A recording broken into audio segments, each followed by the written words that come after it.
Interaction भनौँ फ्लोरमा यहाँ कसैले हाम्रो पत्रकार अरू साथीहरूले प्रश्न राख्न सक्नुहुन्छ र लगभग 1 घण्टा 10 मिनटसम्ममा हामी यो बहसलाई लानेछौँ है। र यसको अलिकति रुल्स भन्नुपर्दाखेरि तपाईँहरू टपिकदेखि नभट्किदिनु होला र टपिकबाट यदि भट्किनु भयो भने हामी तपाईँहरूलाई बिचमा नै रोक्नेछौँ, त्यसमा मात्र नलिदिनु होला।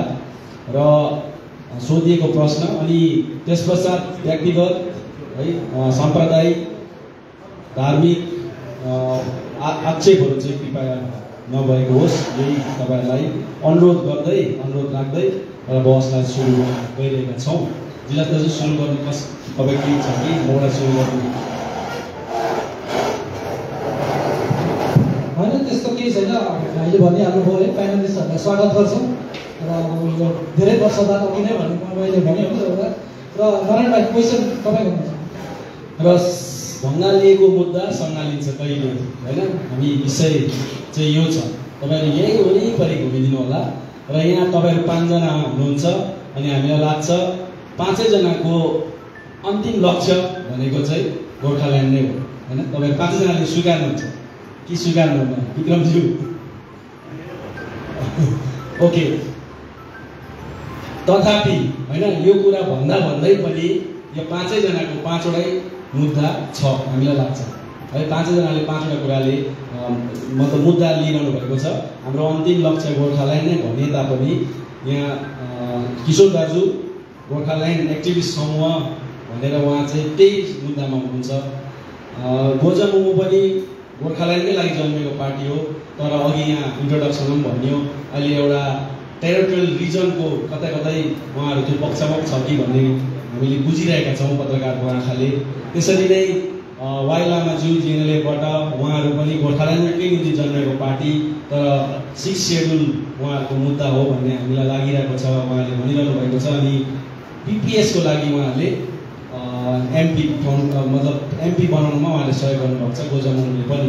यसरी नै हाम्रो प्रभाकर सर उहाँहरू सेपरेट स्टेट भनिरहनु भएको छ, सेपरेट स्टेट कोअर्डिनेसन कमिटी। र विक्रमज्यू भर्खरै मात्र उहाँहरू सायद 1.5-2 महिना भयो उहाँहरू सिक्किम दार्जिलिङ मर्जरकै कुरा नै मोरलेस उहाँहरूले गरिरहनु भएको छ। र यसरी मुद्दा चाहिँ भङ्गालिएको हामीले महसुस गरिरहेका छौँ। र म सुरु सरबाटै गर्नु पऱ्यो, सर सिनियर मोस्ट पनि हुनुहुन्छ है। अनि त्यो एउटा सम्मान पनि उहाँलाई दिँदै प्रान्त परिषदको त्यो समयदेखि त्योभन्दा अघिदेखि उहाँहरू यो मुद्दाको निम्ति काम गरिरहनु भएको छ। र सरबाटै सुरु गर्छु। सरहरू पनि सिधै गोर्खाल्यान्ड नभने तापनि सेपरेट स्टेट उहाँहरूको भनाइ अथवा बङ्गालबाट छुट्टा नाम उहाँहरूको भनाइ छ। र सर के लाग्छ अहिले हामीले जुन टपिक राख्यौँ नि भङ्गालिएको मुद्दा, के तपाईँलाई भङ्गालिएकै जस्तो छ जस्तो लाग्छ या लागेको छैन? अनि यदि भङ्गालिएको छ भने कसरी सङ्घालिन्छ होला? धन्यवाद तपाईँलाई। मुद्दा त अब भङ्गालिएकै छ, त्यो त अब सबैलाई देखिरहेको छ, अगाडि आँखाको अगाडि छ। यसमा हामीलाई जो लाग्छ कि भङ्गालिएको यो कारण छ कि हाम्रो आफ्नै मुद्दाहरू चाहिँ अलग छ। यसलाई किन नदोहोऱ्याउँ होला र अलग मुद्दा बोकेर हामी बसिरहेको छौँ। एक नम्बर भङ्गालिएको कुरा त दिनै भयो। त मलाई जस्तो लाग्छ यसलाई सङ्घालिनुको लागि चाहिँ यो विभिन्न मुद्दाहरू हामी जो सोच्दैछौँ, एउटा इक्जाम्पलको लागि 6 सेड्युलै सम्झौँ या मर्जर इस्यु नै सम्झौँ। यो जो विभिन्न मुद्दाहरू अब हामीले बाँडिरहेका छौँ, मलाई जस्तो लाग्छ हामीले जब डिमान्ड गर्छौँ, डिमान्ड गर्दा चाहिँ जुन चिज हाइएस्ट अर्डरको छ, सबैभन्दा उच्च स्तरीय संस्था या इन्स्टिट्युसन माग्नुपर्ने जस्तो लाग्छ मलाई चाहिँ। र माग्दा चाहिँ हामीले एसडिसिसीले सेपरेट स्टेट भन्नुको मतलब गोर्खाल्यान्ड नै भनेको हो है। आफ्नो विचार होला। र मलाई लाग्छ कि यसलाई सङ्घाल्नु हो भने चाहिँ माग्नु चाहिँ हाइएस्ट अर्डरको गोर्खाल्यान्ड नै माग्नुपर्ने हो। वास्तवमा हाम्रो विचारधारा के भने हजारौँ समस्या एउटै समाधान बङ्गालदेखि छुटाउन, हाम्रो हाम्रो स्लोगन थियो र सबैलाई चाहिएको चाहिँ बङ्गालबाट छुट्टा नाम नै हो र हामीलाई लाग्छ कि यो जुन किसिमको विभिन्न किसिमको हाम्रो माग भइरहेको छ यिनीहरू चाहिँ जब सरकारले त्यस्तो परिस्थिति आएर बातचितको स्थिति आयो भने त्यो चाहिँ नेगोसिएसनमा हामी जम्मैजना मिलेर युनानिमसली त्यसलाई को एक्सेप्टेन्समा हामी पस्यो भने चाहिँ हाम्रो उपलब्धि हुन्छ होला भन्ने मेरो विचार हो र मान्नु चाहिँ मेरो छोटकरीमा हाइएस्ट अर्डरकै भन्नुपर्छ गोर्खाल्यान्ड नै भनेर हाम्रो सुरुको माग पनि यही हो अनि अन्तसम्म यही हुन्छ र बिचमा नेगोसिएसनमा मोस्ट पोसिबल भाइबल के हुन्छ त्यसो नेगोसिएसनको टाइममा गऱ्यो भने सायद त्यसको समाधान हुन्छ होला भन्ने हाम्रो लाग्छ। त्यसो भयो भने चाहिँ मुद्दा अलिक सँगालिन्छ हाम्रो है तपाईँको भनाइ। अनि यसको एउटा कन्फ्युजन चाहिँ के छ भने अहिले जस्तो तपाईँले भन्नुभयो बङ्गालबाट छुट्टा नाम चाहिँ हाम्रो होइन मूल मुद्दा नै त्यही हो र कन्फ्युजन चाहिँ कहाँ हुन्छ भने चाहिँ बङ्गालबाट छुट्टा नाम भनेको चाहिँ मर्जर पनि बङ्गालबाट छुट्टा नाम नै हो नि त होइन त्यसले गर्दाखेरि त्यहाँ कन्फ्युजन हुन्छ र यो बङ्गालबाट छुटिएर चाहिँ सिक्किमसँग मिल्नुपर्छ भन्ने कुरामा चाहिँ के भन्नुहुन्छ त्यसो हेर्नुहोस् हाम्रो समाधान चाहिँ हाम्रो बङ्गालबाट छुट्टिने नै हो र मैले अघि नै भने कि यी सब कुराहरू चाहिँ नेगोसिएसन टेबलमा समाधानको लागि सरकारसँग बस्दाखेरि के कुरामा चाहिँ सहमति बन्ने भन्ने कुरामा हो र हामीले मर्जर हुँदाखेरि या युनियन टेरिटरी हुँदाखेरि के हुँदाखेरि हाम्रो विरोध छ भनेर एसडिसीले भनेको छ र किनभने यो मर्जर पनि बङ्गालबाट छुट्टिने प्रक्रिया हो र त्यसले गर्दाखेरि हामीले सबैले विरोध पनि गरेका छौँ। एउटा मुख्य कुरा तपाईँहरूलाई भनौँ कि एसडिसिसी चाहिँ हामी यो प्रतिवादी चाहिँ होइन कसैको अपोजिसन पनि होइन सपोर्टर पनि होइन के अरे समर्थक पनि होइन अपोजिसन पनि होइन हामी अहिले यहाँ पक्ष र विपक्षको जो कुरा हुँदैछ त्यसमा हामी एसडिसिसीले चाहिँ त्यो पक्ष र विपक्षको कुरा गरेका छैनौँ। हाम्रो एक नम्बर एक्सर्साइज त के हो भने जम्मै मिलेर एउटा कमन प्लेटफर्म बनाउँ भन्ने हाम्रो नम्बर 1 एजेन्डा चाहिँ त्यो र किनभने हामी अहिले छुट्टा छुट्टै गरेर गर्दाखेरि हामी हाम्रो विकनेसेस हाम्रो कमजोरी पनि हुन्छ र त्यसले गर्दा मान्दाखेरि चाहिँ कमसेकम अगर जातीय अस्मिताको कुरा गर्नु हो भने चाहिँ एक कदम अगाडि बढेर कमन प्लेटफर्म बनाउँ भन्ने हाम्रो मेन उद्देश्य चाहिँ त्यो हो र हामीले यो पनि भन्न चाहेको होइन कि एसडिसिसीको अन्डरमा आउनुहोस् भनेको होइन अल स्टेक होल्डर्सको विथ कलेक्टिभ लिडरसिप होस् ताकि जम्मैको विचार विमर्श राखेर जातीय अस्मिताको लागि सबैले यसमा अघि बढाउनु भन्ने हाम्रो विचार हो। Thank you. नारायण भाइ म एउटा सरलाई क्वेसन गर्छु सर तपाईँहरूको एसडिसिसी लगभग 6-7 वर्ष भयो सुरु भएको होइन तपाईँले 6औँ वार्षिक सभा लास्ट इयर मनाउनु भएको हो र अहिलेसम्म चाहिँ तपाईँहरूको अब त्यति जनताले पनि अब तपाईँहरूको कार्यक्रमका बारे थाहा पाएको छैन तपाईँहरूले चाहिँ कस्तो खालको कार्यक्रम चाहिँ गर्नुहुँदैछ? हेर्नुहोस् अहिलेसम्म हामीले जम्मैलाई एकीकरण गराउने कार्यक्रम निरन्तर गरिरहेकै छौँ अनि सुरुदेखि नै गरिरहेको हो। जस्तो अब हामीले जस्तो किशोर भाइको जुन चाहिँ गोर्खाल्यान्ड एक्टिभ समूह छ उहाँहरूकोमा पनि हामीले गएर बात मार्यौँ अनिल लोकचन भाइलाई पनि थाहा छ मैले जम्मै पार्टीहरूसँग बसेर एउटा मञ्चमा आउन भन्ने एक्सर्साइज चाहिँ हामीले गरिरहेको कुरा हो। हिजो अस्तिसम्म पनि हामीले यो विभिन्न मुद्दालाई कहीँ हामी मिलेर एउटा मात्रै सिङ्गल मुद्दा बन्न सक्छौँ भन्ने क्वेसन लिएर पनि एउटा हामीले एउटा वार्ता गरेको थियौँ। यो कार्यक्रम चलिरहेको छ। अब जनताले चाहिँ एसडिसिसी कुरालाई बाइक गरेको छैन गरेन अब त्यो भिन्दै कुरा हो।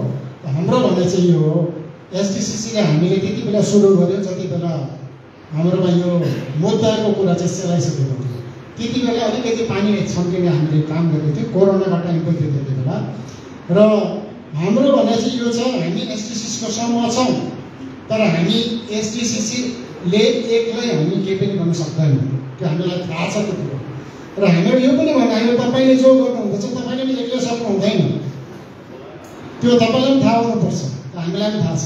त्यही कारण हामी एक्लै गरेर गर्न नसक्ने कुरालाई चाहिँ जम्मै मिल्यो भने चाहिँ साइड गर्न सक्छौँ होला भन्ने हाम्रो अवधारणा चाहिँ त्यो अनि त्यसमै हाम्रो एक्सर्साइज छ। अब एकदमै गर्न नसक्ने स्थिति भयो भने त्यसमा हामीले विचार विमर्श गर्नेछौँ त्यति बेला। हुन्छ थ्याङ्क यू सर। म अब भाइले एक राउन्ड सोध्छु है वाइ लामाज्यूबाट नै हाम्रो टपिक अनुसार तपाईँलाई के लाग्छ हाम्रो मुद्दा बङ्गालीकै हो तपाईँहरू नै पिपिएसमा भनेर एमपी बनाएर पठाउनुमा सहयोग गर्नुभयो फेरि तपाईँहरूकै एउटा 6 सेड्युल भन्ने बुन्दा पनि छ र त्यसो भने चाहिँ के गोर्खाल्यान्ड अथवा हाम्रो मूल मुद्दा चाहिँ बङ्गालीकै हो या हो भने कसरी सँगाल्ने या होइन यो कुरा अलिक राखिदिनुहोस् सबैभन्दा पहिला त ज्यामीलाई धन्यवाद दिन चाहन्छु उहाँले यो कार्यक्रम organize गरेको साथै यहाँ हुनुहुन्छ जुन बङ्गालीको मुद्दाको कुरा छ actually Gorkha national liberation front बनिएको नै गोर्खाल्यान्डको लागि स्वर्गीय सुभाष घिसिङज्यूकै प्रवृत्तिबाट निक्लेको शब्द हो गोर्खाल्यान्ड यदि जेनेले कहिले पनि त्यो गोर्खाल्यान्डबाट कहिले पनि आउट अफ ट्र्याक छैन हमेसा हाम्रो लक्ष्य गोर्खाल्यान्ड नै हो गोर्खाल्यान्डलाई नै हामीले एउटा जुन चाहिँ मेन एम जुन चाहिँ छ त्यो गोर्खाल्यान्ड नै हो तर अब हामी आपस्तमा नै अलिकति भङ्गालीको जस्तो देखिएको आपस्तमा हाम्रो मतलब डेमोक्रेसी हो डेमोक्रेसीमा सबैले आफ्नो विचारहरू राख्नु पाउँछ आफ्नो विचारहरूलाई अगाडि जनताको अगाडि राख्न सकिन्छ होइन यहाँनिर हामी चाहिँ कन्फ्युज भएको जस्तो भइरहेको छौँ र हामीले पनि फेरि जसलाई मान्दैछौँ उनीहरूलाई पनि अलिकति कन्फ्युज गराएको जस्तो अवस्था आजको दिनमा देखा परिरहेको छ अब सरले अघि भन्नुभएको जस्तै जब वार्ता हुन्छ नेगोसिएसन हुन्छ त्यति बेलाको कुराहरू यो 6 सेड्युल त्यो टाइममा सुभाष घिसिङज्यूले जुन भारत सरकारसँग पश्चिम बङ्गाल सरकारसँग जुन कुरा गर्दाखेरि त्यो समयमा गोर्खाल्यान्ड बनिनु नसक्ने अवस्थामा एउटा 6 सेड्युलको एउटा मार्ग देखाउनु योबाट पनि तपाईँहरू अगाडि बढ्न सक्नुहुन्छ यसलाई पनि अगाडि लिएर जान सक्नुहुन्छ भन्ने कुरा त्यो समयमा थियो र त्यो भएको पनि हो तर यहाँ हामीले एक्सेप्ट गर्न सक्दैनौँ त्यो एउटा मेरो नजरमा त ऐतिहासिक भुल नै भन्छ तर जुन हाम्रो मेन मुद्दा छ त्यो मुद्दा पिपिएस भनेको पर्मानेन्ट पोलिटिकल साइड गोर्खाल्यान्ड भनेको पनि त त्यही नै थियो हामीलाई भारतको मेन स्ट्रिममा जानको लागि भारतीय संविधानको अन्तर्गत हामीलाई अलग राज्य बनाइदियो भनेको अनि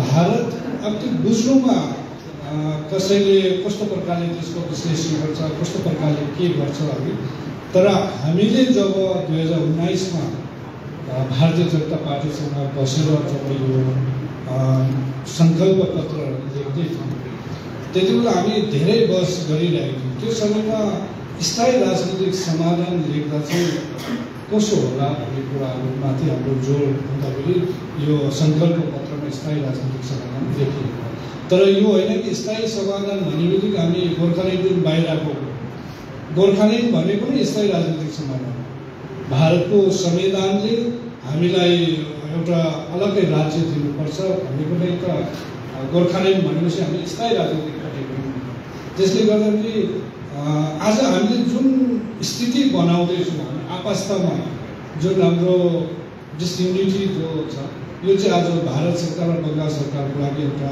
बलियो उनीहरूको लागि चाहिँ एउटा मजबुत एउटा के भन्छ पक्रिने कुरो पाइरहेको छ किनभने म कुनै केमा बोलिरहेको छु त मेरो कुनै शब्दलाई अर्कै प्रकारले हाम्रै मान्छेले परिभाषित गरिरहेको हुन्छ त्यसले गर्दाखेरि आज हामीलाई हेर्दाखेरि चाहिँ दिनले हाँसिरहेको हुन्छ जस्तो मलाई लाग्छ आज हाम्रो कुराहरू सुन्दा चाहिँ कता हाँसिरहेको जस्तो लाग्छ त्यसले गर्दा मलाई लाग्छ एनजिसी पहिला हामी एनजिसी भन्थ्यौँ शक्ति गुरुङ जो नेतृत्वमा बनिएको त्यति बेला पनि हामी एउटा प्लेटफर्ममा आएर गोर्खाल्यान्डको लागि कसरी काम गर्न सक्छौँ भन्ने कुरामा हामी धेरै बहस गरेर अगाडि बढेको अनि आज पनि जहाँ पनि हामीलाई चाहे त्यो आजको स्थितिमा जुन कुराहरू छ 30% टी गार्डनको जन्मको होस् या कुनै पनि यसमा चाहे अस्ति जस्तै ज्ञानले बोलाएको होस् कहीँ पनि हामी बोलाउँछौँ नि हामी गएर त्यहाँनिर आफ्नो विचारहरू राखिरहेको हुन्छौँ यानि कि मलाई लाग्छ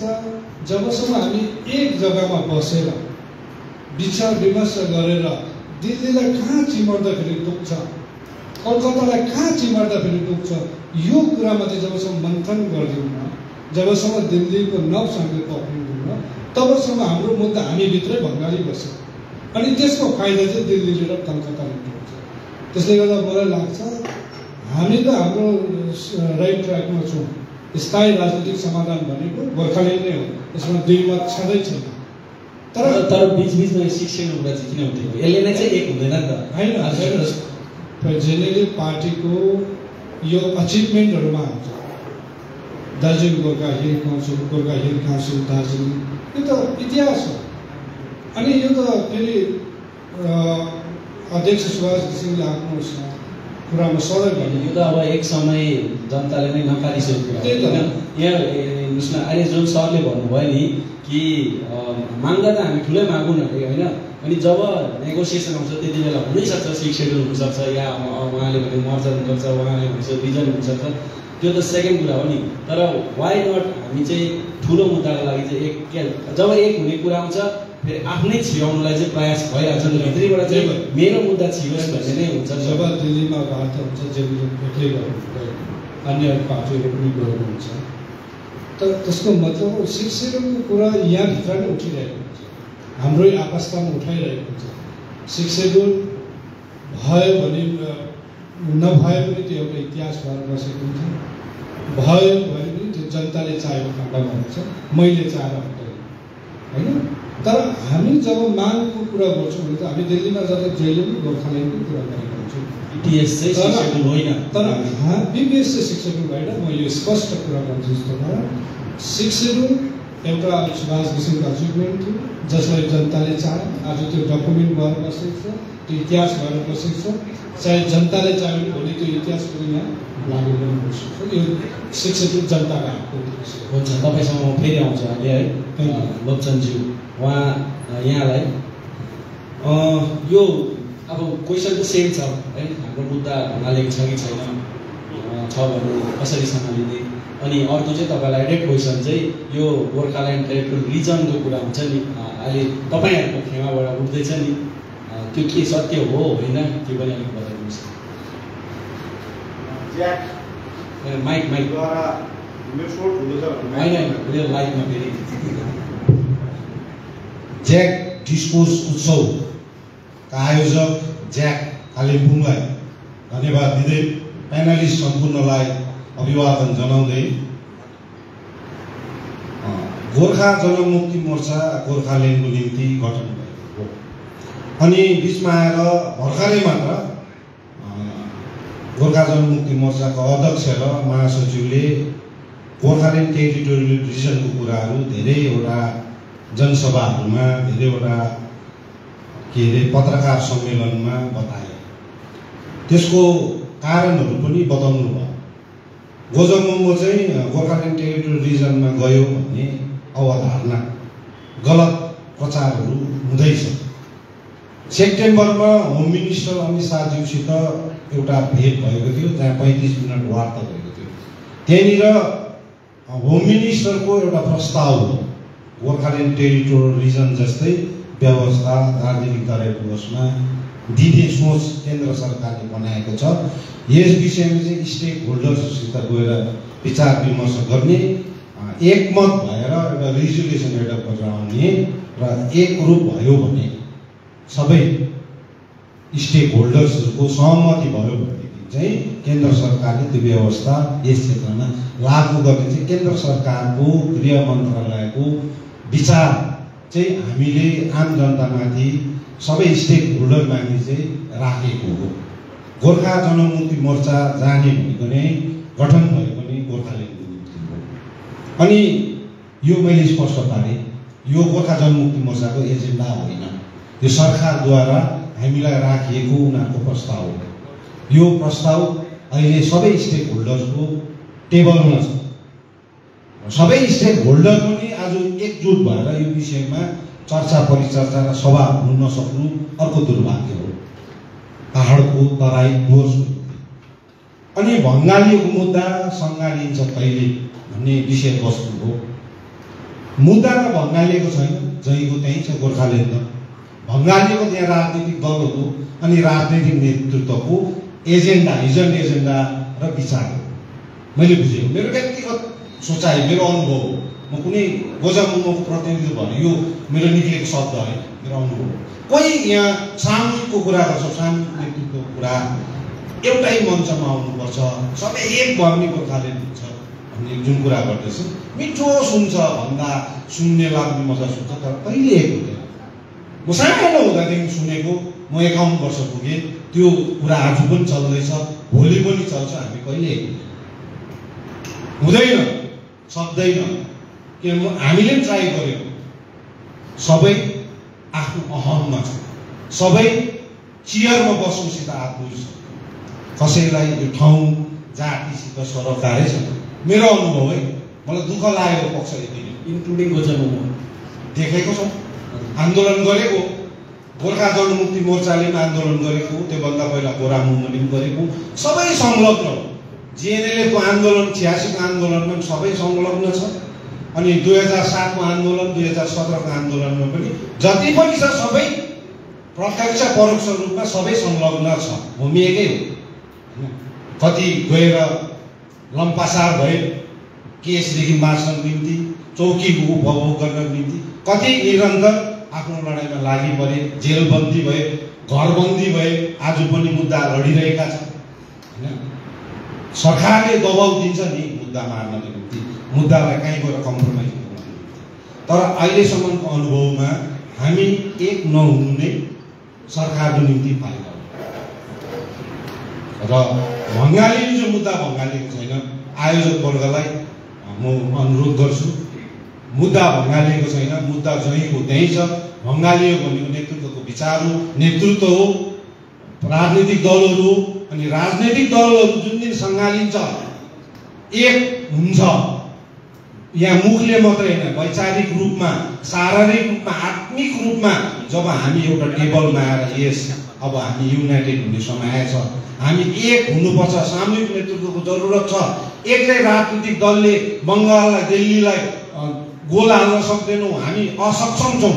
हामी सामूहिक रूपमा नेतृत्व दिन सक्छौँ र मात्रै हामीले हाम्रो एचिभमेन्ट, हाम्रो गोल, हाम्रो एउटै लक्ष्य गोर्खाल्यान्डमा पुग्न सक्छौँ भने जुन दिन एउटा सोच एउटा विकसित हुन्छ, एउटा अवधारणा बनिन्छ, समाजले पनि, जातिले पनि, अन्य सुसुप्त स्तरमा रहेका बौद्धिक जमातले पनि जबसम्म राजनीतिक दल, गैर राजनीतिक दल जो आफ्नो आफ्नो मुद्दाहरू हिजन एजेन्डा लिएर बोलिरहेका छन्, गरिरहेका छन्, उनीहरूलाई एउटा टेबलमा जबसम्म ल्याउन सक्दैन र राजनीतिक दलहरू पनि आफ्नो स्वइच्छाले जबसम्म आउन सक्दैन, यो मुद्दा भङ्गाली रहन्छ, सङ्घालिने गरिरहेको, सङ्घालिनुपर्छ पहिला मलाई चाहिँ यो सबलाई सम्हाल्न चाहिँ अब कस्तो पाराले चाहिँ सम्हाल्न सकिन्छ? तपाईँहरूको अब पहिला म्यान्डेट पाएको पार्टी हो होइन, पछि गएर र अब फेरि तपाईँहरूले पहल त गर्नुहुन्छ, तपाईँहरूको प्लान चाहिँ के छ, कसरी चाहिँ सम्हाल्नुहुन्छ? यस्तो कुरा दार्जिलिङ तराई डुवर्सको पहिला ऐतिहासिक पृष्ठभूमि अनि भारतको संविधानले दिएको अधिकारको कुराहरू चिन्तन मनन गर्न आवश्यक छ। अब मनोज भाइले अघि 1835देखिको कुरा गर्नुभयो, दार्जिलिङको दस्तावेजको प्रमाण 1835देखिको जुन डाक्टर कुमार प्रधान इतिहासविदले भनेको कुराहरू अघि उहाँले आफ्नो उद्घोषणामा बताउनु भयो। अनि हामी 1935 को कुरा गर्छौँ, 100 वर्ष। 1935 को गभर्मेन्ट अफ इन्डिया एक्टले दार्जिलिङलाई पार्सियल एक्सक्लुडेड एरियामा राखेको हो होइन। आफ्टर इन्डिपेन्डेन्ट 38वटा भारतमा थिए, 28वटा पार्सियल एक्सक्लुडेड एरियालाई एक्सक्लुडेडभित्र हालेको, 8वटा एक्सक्लुडेड एरियालाई सेक्सनभित्र हालिएको कुरा, जसले भारतमा कहीँ न कहीँ 35वटा ठाउँले न्याय पाए, सेपरेट स्टेटभित्र जग्गा पाए, छोडिएको दार्जिलिङ हो। र यो कुराहरू हामीले बुझ्नुपर्छ। 25 अगस्त 1953 को ग्याजेट नोटिफिकेसन हेर्नुपर्छ, जहाँ चाहिँ दार्जिलिङलाई 5th सेड्युलभित्र हालेर ट्राइब्स एडभाइजरी काउन्सिल बनाइएको। तर कालान्तरमा गएर 1953देखि 56सम्म यसलाई लागू गरियो, त्यसपछि बङ्गालले यसलाई गुल्चे गरेर दबाइएको छ। जहाँ जुन बाटोबाट हामी गोर्खाल्यान्डसम्म पुग्छौँ, सेपरेट स्टेटसम्म पुग्छौँ, त्यो बाटोहरू हामीले कहीँ कतै गलत तरिकाले, पुरानो तरिकाले हामी गएर पुरानै ठाउँमा पुग्नुपर्ने एउटा नयाँ अवधारणा लिएर, नयाँ रूपले, नयाँ प्रकारले जुन हामीलाई अधिकार हो दिएको छ संवैधानिक अधिकार, त्यो हामीले उपभोग गर्न नसकेर बङ्गालको षड्यन्त्रको शिकार भइरहेको छौँ। यो कुरो मन्थन चिन्तन गरेर सबैको वैचारिक एकरूपतामा ल्याउन सकेर टेबलमा ल्याउन सक्यो र त्यसको निम्ति अध्ययनको जरुरी छ सबैभन्दा ठुलो। अनि ठुलो उदार विचार लिएर चाहिँ आउनुपर्छ जातिको निम्ति, पार्टीको निम्ति म भन्दिनँ। जातिको निम्ति आयो भनेदेखि टेबल सब खाली छ, सबै आएर एउटा टेबलमा आउन सक्यो भने योभन्दा ठुलो अभाग्य गोर्खाको निम्ति अर्को हुनेछ। अहिले समय पनि सही छ र कसले गर्ने भन्ने चाहिँ कुरा छ। अहिले हामी त्यसमा पनि चर्चा गर्छौँ। किशोर दाजु, तपाईँलाई म बाइपास गर्नु पऱ्यो, किन भन्नुहोस् त, तपाईँको त एउटै विचारमा तपाईँ काम गरिरहनु भएको छ। एउटा छ उतापट्टि सुनिहाल्नु है उहाँको सुनेपछि तपाईँले त्यसपछि भन्दाखेरि सही हुन्छ जस्तो लाग्यो। र यहाँलाई पनि चाहिँ यो कुरा अब है बङ्गालीको छ कि छैन, छ भने कसरी सँगालिने, कि मर्जले नै सँगालिने हो कि अब आन्दोलन यो सबै कुरा, यो एक हुने कुरा सब बगमपुसे भयो। अब कुरा आउँछ ऐतिहासिक दस्तावेज होइन, एक्ट, यो दुनियाँभरको जुन कुरा छ यसमा नै हामी लागेर चाहिँ हामी सिक्किममा मिल्नुपर्ने हो। अलिकति भनिदिनुहोस् न। सम्पूर्ण अभिवादन। बङ्गालीको हो भन्ने प्रश्नको जवाब चाहिँ म एकैपल्टमा दिन चाहन्छु। बङ्गालीको होइन, बङ्गालीको होइन, सबै बङ्गालदेखि छुट्टिनु नै चाहन्छ होइन। तर बङ्गालदेखि कुन आधारहरूमा छुट्टिने, कसरी छुट्टिने भन्ने विषयमा चाहिँ हामी मतभेद राख्छौँ, भिन्न प्रकारको अवधारणा राख्छौँ, त्यो कुरा छ। अनि त्यो चाहिँ चर्चाको विषय हो। अब म कुरा के गर्छु भने यस्तो प्यानल डिस्कसनहरूमा हामी बस्दाखेरि चाहिँ निचोड कुरा राख्नु पर्यो। पार्टीका लागि छेउ जोगाउँदै, आफ्नो सङ्गठनका लागि छेउ जोगाउँदै चाहिँ बोल्नु भएन। जे सत्य हो त्यो बोल्नु सक्नु पर्यो होइन त। अब म जे सत्य चाहिँ त्यो बोल्छु, मलाई कसैको इज्जत खानु पनि छैन, मलाई कुनै दलको के अरे अभिभावक बोक्नु पनि छैन। जसरी अनिल लोकसनज्यूले भन्नुभयो त्यस्तै खालको नै हुनु पर्यो अभिव्यक्ति चाहिँ। जहाँसम्म हामी बङ्गालदेखि छुट्टिने सवाल छ, हामीले अलग राज्य गोर्खाल्यान्ड राष्ट्रिय चिनारी भनेर लड्नुसम्म लड्यौँ होइन त। तर खै पनि के हुन्छ, यहाँबाट वार्ता जानेहरूले के भाडा पठाउँछ सक्दैन। म त भन्छु यो मामिलामा हाम्रो तर्क जुन छ राष्ट्रिय चिनारी अनि हाम्रो अन्य तर्क छ गोर्खाल्यान्डको सम्बन्धमा, हामी कतै कमजोर त छैनौँ तर्कमा। केन्द्र सरकारले सुन्न लागेको तर्क छ कि त हामीसँग, किनभने माइक्रो कम्युनिटीको नेसनल आइडेन्टिटीको लागि अहिलेसम्म त राज्य बनेको छैन। यो त इतिहासले भन्छ होइन। भारतको संविधानमा पनि प्रावधान छैन। प्रावधान भनेको त्यो के भन्छ आर्टिकल 3A भन्छ नि त। 3A त त्यो त राज्य दिने प्रावधान होइन नि त, केन्द्र सरकारको हातमा भएको राज्य बनाउने उसको क्षमताको प्रावधान हो 3A भनेको चाहिँ। उसले चाह्यो भने भनेको त्यहाँ त यो चाहिँ राज्य बनाउने चाहिँ पर्छ भन्ने पक्षको प्रावधान होइन क्या त्यो 3A भनेको चाहिँ। यो चाहिँ बुझ्नुपर्छ हामीले। त्यो प्रावधान भनेको राज्य के अरे केन्द्र सरकारको क्षमता हो, त्यो चाहिँ क्षमतामा भर पर्नेको। त्यहाँ कुनै सम्भावनाहरू देख्दिनँ जुन प्रकारले हामी 3A को प्रचार गर्छौँ। त्यो भयो एउटा कुरो। अब हामीले सिक्किम एकीकरणलाई मात्रै ऐतिहासिक दस्तावेजको आधारमा हुनुपर्छ भनेर जुन चाहिँ वकालती अहिलेसम्म गर्दै थियौँ, जुन चाहिँ अवधारणा छ समाजमा बसेर स्थापित भएको छ, त्यो गलत हो। आर्थिक आधारहरू पनि छन्, देश हितको आधार पनि छ त्यसमा, ऐतिहासिक आधार त तपाईँ हामी जान्दछौँ नै, अनि सामाजिक, भाषिक, सांस्कृतिक यो सबै आधारहरू छ। यो आधारहरू हामी चर्चै गर्दैनौँ। पुरुलिया बङ्गालको हुनसक्छ भाषाका आधारमा भने, किसानगञ्ज बिहारको भयो बङ्गालदेखि चुडेर गएर भनेदेखि दार्जिलिङ किन के अरे यी सबै आधारहरूमा भाषा संस्कृतिको आधारहरू एक हुन सक्दैन, भूगोल धेरै आधारहरू छ। अनि सिक्किम एकीकरणले कुन मुद्दालाई सम्बोधन गर्दैन? बङ्गालदेखि छुट्टिनु जसको मुद्दा हो त्यसलाई त गर्छ नै पहिलो कुरो। दोस्रो कुरो, जसले हाम्रो के अरे नेसनल आइडेन्टिटी हाम्रो राष्ट्रिय चिनारी भएन भन्छ। अरुणाचल प्रदेशको ट्राइब्स, कुनै पनि ट्राइब्सको नाम अरुणाचली होइन, कुकी बस्ला आदि, मिजो बस्ला त्यहाँ आदि, तर उनीहरूको अरुणाचल भएको एउटा राज्यले त उनीहरूको नेसनल आइडेन्टिटी के अरे अस्योर गरेको छ। उसले गएर म अरुणाचली भन्दाखेरि त भइरहेछ, समस्या भएको छैन। सिक्किमले किन गोर्खाको आइडेन्टिटी क्राइसिसलाई के अरे सल्भ गर्न सक्दैन त? सिक्किममा त एकजना गोर्खाले के अरे गोर्खा मुख्यमन्त्री छ नि। हामी सिक्किममा जाँदा हाम्रो नेसनल आइडेन्टिटी सल्भ हुँदैन भन्नु चाहिँ मलाई अलिकति त्यो बौद्धिकता लाग्दैन। त्यहाँ पनि नेसनल आइडेन्टिटी क्राइसिसको पनि समाधान छ। दिल्लीमा बस्ने नेपालीले हाम्रो पनि त राज्य छ भन्नै सक्छ होइन त? मुख्यमन्त्री त गोर्खा छ नि त त्यहाँनिर। सिक्किमकोले गोर्खा टर्मदेखि अलिकति के भन्छ गर्ला त्यसमा, तर छ नि त, के छ त्यो त छ नि त। तर समस्या चाहिँ सेपरेसनको एउटा समस्या छँदैछ होइन। सेपरेट गर्नु दिँदैन बङ्गाली, चाहे गोर्खाल्यान्ड होस् चाहे मर्जर, सेपरेसनको एउटा समस्या छँदैछ। अब गएर फेरि अर्कोमा टालिनु, अब त्यो टालिनु मान्दैन उनीहरू, फेरि त्यो अर्को समस्या छ नि त। त्यो टालिनु नमान्ने चाहिँ यस्तो हो नि त, टालिनु किन मान्दैन भन्ने कुरो चाहिँ ठुलो कारण हुनु पर्यो नि त। हामी चाहँदैनौँ मर्जर, किन दार्जिलिङको मान्छेले हेप्छ? अब यो त भएन नि त होइन। दार्जिलिङको मान्छे बाँड्थे त चम्बल, यो त कन्छ संवैधानिक यो के अरे तर्क त होइन, यो त कानुनी तर्क त होइन। त्यो त सानो कुरो हो, त्यो त सानो कुरो हो, त्यो त समाधानतिर जानै सक्छौँ। त्यो त तर्कको कुरा हो, त्यो त बहसको कुरा हो, त्यो समाधान हुने हो।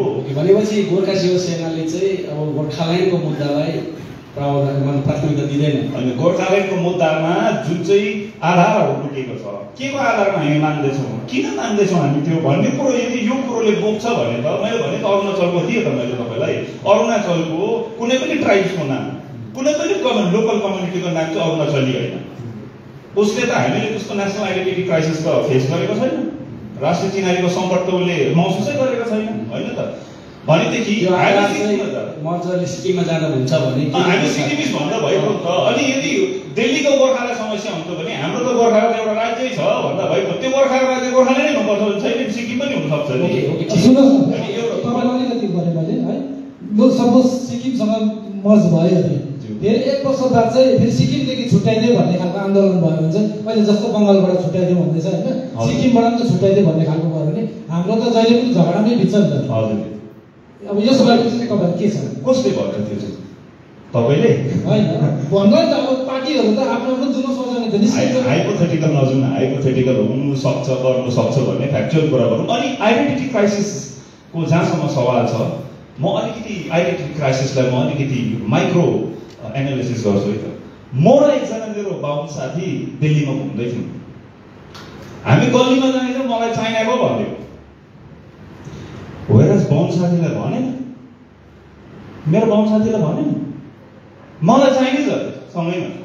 अन्त हामी जब उसले नेपाली बोलेको सुन्यो तब चाहिँ ए नेपालको रहेछहरू भन्यो। त्यहाँदेखि चाहिँ बाबु साथीलाई पनि मुछ्यो, किन उसले नेपाली बोल्यो नि त। अब 2 लेयरको आइडेन्टिटी क्राइसिस छ होइन त। हेर्नुहोस्, एउटा हामीलाई अनुहारले गर्दा चाइनिज भनिदिन्छ, अर्को हामीलाई भाषाले गर्दा नेपालको भनिदिन्छ होइन त। अन्त यो आइडेन्टिटी क्राइसिस भन्ने आइडेन्टिटी क्राइसिसको जुन चाहिँ प्रश्न छ, यो सिक्किममा मिल्दा कसरी समाधान हुन्छ भन्ने कुरो मैले अरुणाचलको इक्जाम्पल दिइसकेको छु होइन त। ठिकै छ होइन, आइडेन्टिटीको इस्युमा चर्चा गर्नु एउटा भिन्दै बहस कुरा हो। अनि तपाईँले भन्नुभएको मर्जरको कुरा छ, त्यो पनि भिन्दै बहसको कुरा हो। यो पनि खासमा तपाईँ हामीले अलग्गै बस्नुपर्छ। र आजको कुरा गर्नुपर्दा चाहिँ यहाँ सरले जुन प्रस्ताव राख्नुभयो नि, हामी चाहिँ माग्दाखेरि चाहिँ हाइएस्ट मागौँ न त, गोर्खा हाइएस्ट मागौँ, त्यसपछि जब एउटा बार्गेनिङमा आउँछ त्यो कुरामा तपाईँ सहमत हुन्छै हुनु। सिक्किममा त अलग राज्य हो, हाइएस्ट हो नि त त्यो पनि नि होइन त। नर्थ हुन्छु भनेको त अलग राज्य भनेको हो नि त। सिक्किम राज्य त हाइएस्ट हो नि त, राज्य मान्दैछौँ हामीले त, राज्य हुन्छ। धन्यवाद है। त्यसो भने अहिले फेरि तपाईँकोमा आउँछु किशोर दाजु। मुद्दा भँगालिएको छ कि छैन है? मुद्दा भँगालिएको छ कि छैन, छ भने कसरी सम्हालिने? अनि अहिले यति कुरा सुन्नुभयो होइन, 4 जना तपाईँको प्यानलिस्टहरू मित्रहरूको, यो सुनेर के लाग्यो? अब तपाईँले चाहिँ गोर्खा पिपिएस त्यागेर भनौँ न, पिपिएसमा सघाउने हुँदाखेरि आफ्नो पार्टी छोडेर चाहिँ गोर्खाल्यान्ड एक्टिभिस्टसम्म गर्नुभएको हो नि त होइन। पिपिएसमै तपाईँ राजी हुनुहुन्न त्यो भनौँ न। यहाँ भलै यहाँले पिपिएस भनेको चाहिँ गोर्खाल्यान्ड भन्ने तापनि तपाईँले चाहिँ गोर्खाल्यान्ड नै भनेर निस्किनुभयो। र के लाग्छ यो प्रश्न के सेम हो कि भन्नाले छ भने कसरी सम्हाल्ने? प्रथम त ज्याकलाई गोर्खाल्यान्ड एक्टिभिस्टसम्म अभिवादन भन्न चाहन्छु। धेरै वर्ष अन्तरालपछि कालिम्पोङले यो फेरि सुरु गर्यो, यो आवश्यक थियो। यसको पदाधिकारीहरूलाई फेरि पनि अभिवादन भन्न चाहन्छु। साथै जति पनि यो च्यानल हेरेर बस्नुहुने आजको जुन प्यानलमा धेरै सकारात्मक अपेक्षा राख्नुहुनेलाई हाम्रो तर्फबाट अभिवादन। हामी कोसिस गर्छौँ यो मुद्दालाई सँगाल्ने, यो अपेक्षा राख्नुहोस्, तपाईँहरू पोजिटिभ रहनुहोस्।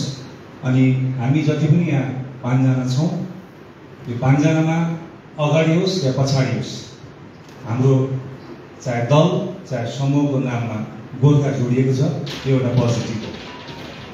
कुरा आयो मुद्दा, भङ्गालिनेको मुद्दा सङ्घालिने कहिले। अब म मुद्दा भनेको केउपट्टि जान्छु एकछिन। मुद्दा के हो? मुद्दा आवश्यकता, मुद्दा जनताले बोकेको आवश्यकतामा मुद्दा बनिन्छ। त मुद्दा किन बन्यो? के मुद्दा बन्यो भन्दाखेरि यो देशमा गोर्खाको मुद्दा बनेको हो भारत नेपाल सन्धि 1950 सालको एउटा कारण हो। दोस्रो कारण, जब उत्तर पूर्वी राज्यबाट गोर्खाहरू खेदियो। तेस्रो कारण, जब यो राज्यमा हामीलाई अगौटे जातिले सुनियोजित षड्यन्त्र गर्यो। त्यसपछि एउटा जातीय चेतनाको सृजना भयो अनि त्यसपछि गोर्खाल्यान्डको नामकरणमा मुद्दा आयो। हुनु त यो मुद्दाको विचारोपन नयाँ होइन। पराधीन भारतमा पनि हाम्रा राजनीतिका निबोधाले भिन्नै प्रशासनको कुरा उठाएर एउटा बिउ रोपेकै हो। तर पछि गएर प्रान्त परिषद जस्ता, गोरा मङ्गो जस्ता दलहरूले उग्र रूपमा यो मुद्दालाई आफ्नो बनाए र यो मुद्दा चाहिँ यो गोर्खाको मुद्दा अथवा यो हाम्रो मुद्दा हो। यो मुद्दा कहिल्यै भङ्गालिँदैन। तर यो भङ्गालिएको होइन, भङ्गालिदिएको भन्ने मलाई लाग्छ। त्यो किन भन्दाखेरि चाहिँ यो मुद्दा बोक्ने दलहरूले केही कारणवश हुनसक्छ, केही बाध्यता हुनसक्छ, केही समस्या हुनसक्छ।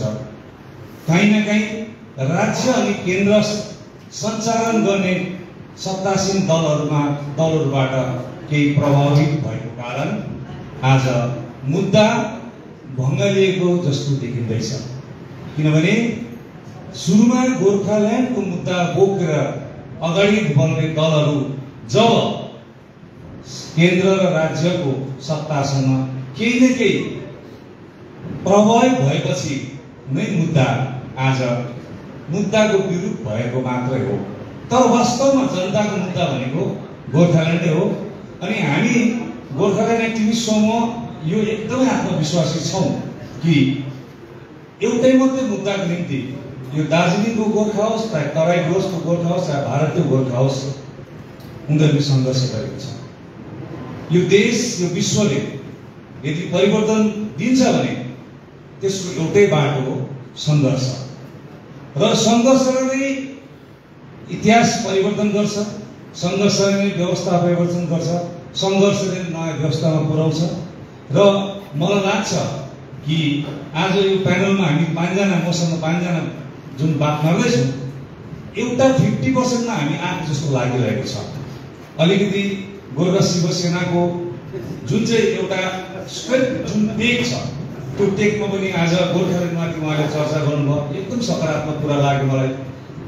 हाम्रो एसडिसिसी उहाँले त गोर्खाल्यान्डको मुभमेन्ट स्टार्ट गरिसक्नु भएको। दिल्लीमा उहाँले त एउटा सेमिनार गरिसक्नु भएको। हामी उहाँहरूमा पनि हामी आवेदन गर्छौँ। हामी वार्ता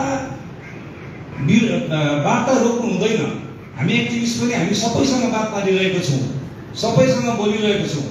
तर बात मार्दाखेरि काम हामीले ढिलो गर्नु हुँदैन। काम पनि गर्दै जाउँ, वार्ता पनि गर्दै जाउँ, एडजस्टमेन्ट गर्दै जाउँ भन्ने हाम्रो विचार छ। त्यसले गर्दाखेरि यो भारतमा हाम्रो जुन चाहिँ भारतीय गोर्खाको जुन एउटा दार्जिलिङ जुन चाहिँ केन्द्रित जुन चाहिँ एउटा नेतृत्वहरू जुन छ, जसलाई भारतको गोर्खाले हेरिरहेको छ, हुनसक्छ अरू विषयमा धेरै सम्पन्न छ, बौद्धिक रूपमा, आर्थिक रूपमा धेरै सम्पन्न छ अरू राज्यको गोर्खाहरू। तर राजनीतिक रूपमा दार्जिलिङ जहिले पनि सर्वश्रेष्ठ भएर अगाडि बढ्न चाहन्छ अनि अन्य राज्यको गोर्खाले पनि दार्जिलिङमा हेरेर बसेको छ। त्यसले गर्दाखेरि यो गोर्खाल्यान्डको मुद्दा यो गोर्खाल्यान्डको सभालाई दार्जिलिङले नेतृत्व गर्नुपर्छ भन्ने अरू राज्यको पनि छ, तर हामी गोर्खाल्यान्ड एक्टिभिस्ट समूहले चाहिँ यसलाई अलिकति फरक विचारधारा हामीले लिएको छौँ कि यसलाई दार्जिलिङ केन्द्रित नगरौँ। मैले एउटा अन्तर्वार्ता हेरेको थिएँ पत्रकार बबिता मादेन र पत्रकार मनोज बोगटीको। त्यो अन्तर्वार्तामा एउटा बक्स खोलिदिएको जस्तो मलाई लागेको थियो। तर एउटा कुरो चाहिँ के हुन्छ भने एक्टिभिस्टहरू र पोलिटिकल लिडर्सहरूले मात्रै रिस्क लिन चाहन्छ, अरूले रिस्क लिन चाहँदैन। यो चाहिँ कल्चर हो। त्यसले गर्दाखेरि रिस्क लिन दार्जिलिङ भएको कारणले गर्दाखेरि दार्जिलिङले अझै बेसी जिम्मेवारी बोक्नुपर्छ। आज जसरी नन पोलिटिकल अर्गनाइजेसनहरूको दिन प्रतिदिन वृद्धि हुँदैछ, त्यसले गर्दाखेरि पोलिटिकल अर्गनाइजेसनले थिङ्क गर्नुपर्छ, सोच्नुपर्छ किन जन्मिँदैछ नन पोलिटिकल अर्गनाइजेसन। मुद्दा त्यही बोक्यो। दार्जिलिङमा दुईटा श्रेणीको सङ्घर्ष भयो। एउटा जातीय सङ्घर्ष जसको चाहिँ गोर्खालीको हिसाबले चलेको थियो भने अर्को श्रमजीवी सङ्घर्ष जस्तै हामीले 1955 सालको मार्क्सको हामीले इतिहास केलाएर भन्यौँ। यो दुईटा जातीय र वर्गीय अथवा जातीय सङ्घर्ष र श्रमजीवी सङ्घर्षको दार्जिलिङ धरातल हो। त्योबाट दार्जिलिङ टाढिएको छैन अहिले पनि। र कुनै पनि पोलिटिकल पार्टी, कुनै पनि नन पोलिटिकल पार्टीले आवश्यक रूपमा चाहे नचाहेर पनि होस् उसले गोर्खाल्यान्डको र गोर्खाको शब्द लेखेकै हुन्छ। त्यो चाहिँ हो मुटु। त्यसले गर्दाखेरि आजको यो कार्यक्रममा म यही भन्छु, मुद्दा भङ्गालीको कारण चाहिँ अलि केही न केही प्रकारले राज्य र केन्द्र सत्ताको कहीँ न कहीँ प्रभाव भएर हो, नत्र भने मुद्दा भङ्गालीको छैन भन्ने मलाई लाग्छ। हुन्छ, धन्यवाद। के अरे कमनली अब म सबैलाई नै प्रश्न एकैबाट सोध्दै जान्छु। फेरि मुद्दा बङ्गालीको छ कि छैन भन्ने कुरामा तपाईँहरूको उत्तर हामीले सुनिहाल्यौँ। अनि प्रायः प्रायः सबैको एउटै छ, मुद्दा त छ। आज 6 सेड्युल होस् या रिजन नै होस्, किन टेरिटोरियल रिजनको कुरा आयो त्यो उहाँले बताउनु भयो, किन मर्जर कुरा आयो त्यो बताउनु भयो। अनि लास्टमा गएर एपेक्स भनौँ न, अथवा अन्तिम लक्ष्य त गोर्खाल्यान्ड अथवा अलग राज्य त यो सबैको। अब हामी मुद्दा बङ्गालीको विषयमा नगरौँ, अब सङ्घालिन्छ कसरी त्यतापट्टि जाउँ। अब हामीले पनि आज चाह्यो भने यहाँ विभिन्न मुद्दा पुगेकोहरू छ, एकअर्कामा बाजाबाज पनि गराउन सक्छौँ। अहिले हामी पनि चाह्यो भने होइन, हाम्रो टिआरपी पनि बढ्छ। तर हामी पनि अलिकति कन्स्ट्रक्टिभ बहस गरौँ र अलिकति सङ्घाल्नेपट्टि म यो बहसलाई लान चाहन्छु। र एउटा कमन नै प्रश्न छ। एउटा कुरा किशोर दाजुले चाहिँ अब क्लियर भन्नु भएन, तर उहाँहरूको त एकदम क्लियर छ गोर्खाल्यान्ड नै भनेर। तर कहीँ न कहीँ इभन सरले पनि यहाँ भन्नुभयो कि हामी अल्टरनेटिभमा चाहिँ नजाउँ, माग्दा चाहिँ हाइस्टै माग्नु, तर केहीमा एउटा हामी सम्झौता गर्नु सक्छौँ भन्ने कुरा उहाँले भन्नुभयो नि होइन। अनि त्यसमा चाहिँ त्यसबाट के बुझ्यो भने अहिले नै गोर्खाल्यान्ड सम्भव छैन, जब कि गोर्खाल्यान्ड नै हाम्रो मुद्दा होइन भन्ने पनि कहीँ न कहीँ बुझियो। र अब हजुर मलाई तपाईँको बिटिआरको जुन कुरा आयो नि, बिटिआर चाहिँ बोडोको आन्दोलन चाहिँ हाम्रो गोर्खाल्यान्ड आन्दोलनभन्दा पछि। तर आज सरकारले पछि आन्दोलन गर्नेहरूको चाहिँ उदाहरण दिएर हामीलाई सरकारले एड्रेस गर्न चाहँदैछ। यो सोच्नुपर्ने कुरा हो। त्यसले गर्दाखेरि सङ्घर्ष चाहिँ सम्झौता नै हुनुपर्छ। कुनै पनि सङ्घर्षमा जाँदाखेरि प्रतिबद्धता तपस्या हुनैपर्छ।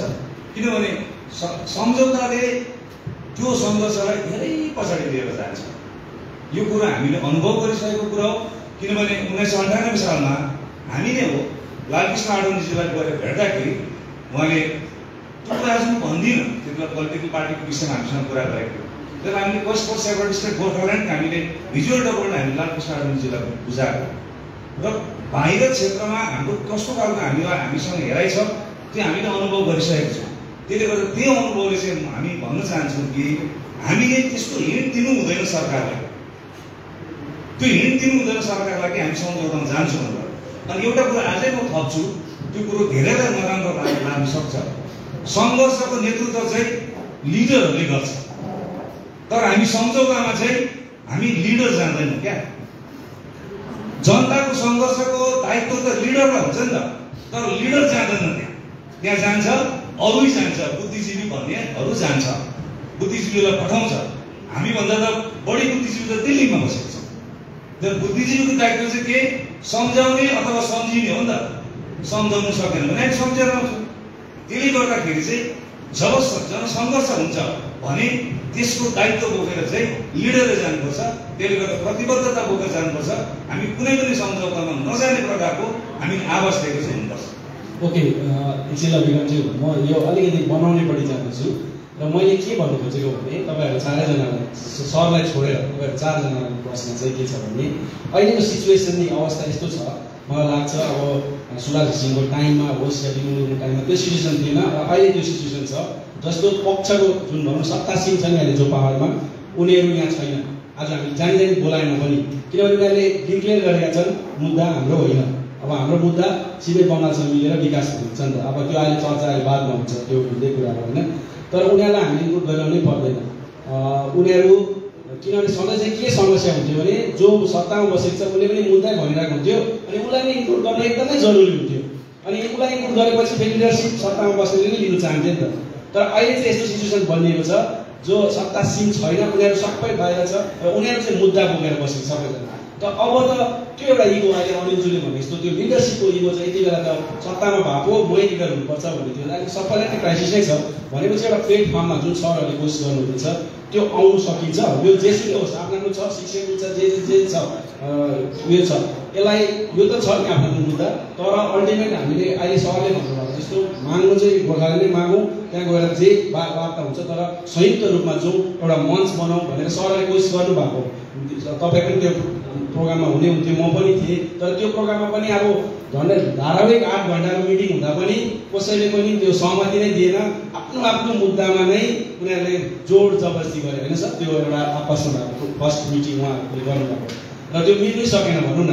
सेकेन्ड मिटिङ पनि भयो तर धेरै घट्यो। त्यसले गर्दाखेरि अहिलेको सिचुएसनमा यो सत्तासीन पनि अलग्गै बसिरहेको बेलामा उनीहरूलाई नबोलाउँदा पनि उनीहरूले मन दुखाउँदैन, किनभने उनीहरूको मुद्दै होइन। र रहेकोहरू जति सबैले अनि फेरि यति बेला सांसद छ हाम्रो हातमा होइन, हामीले डाइरेक्टली होस् इन्डाइरेक्टली होस् उनलाई जितेर पठाएको छौँ यही मुद्दाको लागि। र उसको थ्रुबाट हाम्रो जो गृहमन्त्री भेट्नु सायदै ठुलो कुरा छैन। जब एउटा राम्रो टिम बन्यो भने उसले भेटाउनु कर लाग्छ, भेटाएन भने त्यति बेला हामी प्रश्न गर्न सक्छौँ। र यो माहौल हुँदाखेरि चाहिँ यो सबै कुरा छोडेर एक मञ्चमा आउनु सक्छौँ कि सक्दैनौँ। यति सक्छौँ भने किन नगर्ने, अथवा कसले गर्ने, सक्दैनौँ भने किन सक्दैनौँ? अनिलज्यू तपाईँबाट सुरु गर्नु। कुरालाई अलिकति बग्नु दिनुपर्छ है, बिचमा मिल्दैन। कुरा चाहिँ के हो भनेदेखि दुईटा आन्दोलन गरियो गोर्खाल्यान्डको नाममा। 86 मा गरियो अनि 2007। अनि दुईटै आन्दोलनका नेतृत्व बौद्धिक क्षमता भएका व्यक्ति अतुल्य सुभाष घिसिङज्यू अनि गोजामोमो कालमा डाक्टर हर्कबहादुर सिंह। दुवैजनाले गोर्खाल्यान्डको विषयमा के भने आन्दोलन गरेको अनुभवको बात आएर एउटाले फल्दै नफल्ने मन्तव्य गोर्खाल्यान्ड मेरो ब्रह्मस्त्र।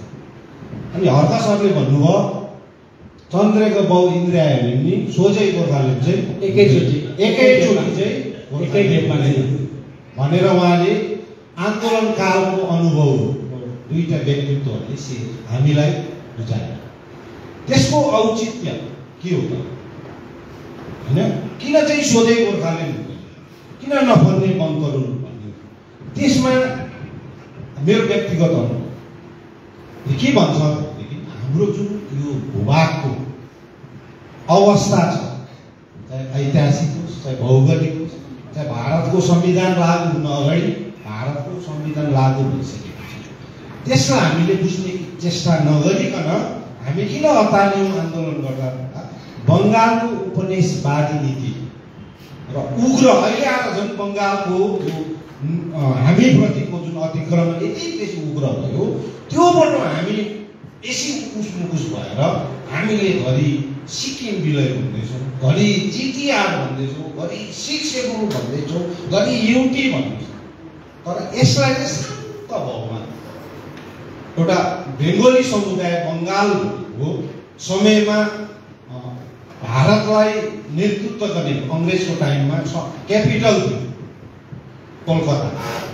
अनि बादमा हुनु त दार्जिलिङ पनि समर क्यापिटल हो ब्रिटिस इन्डिया, त्यतिको क्षमता दार्जिलिङमा पनि छ।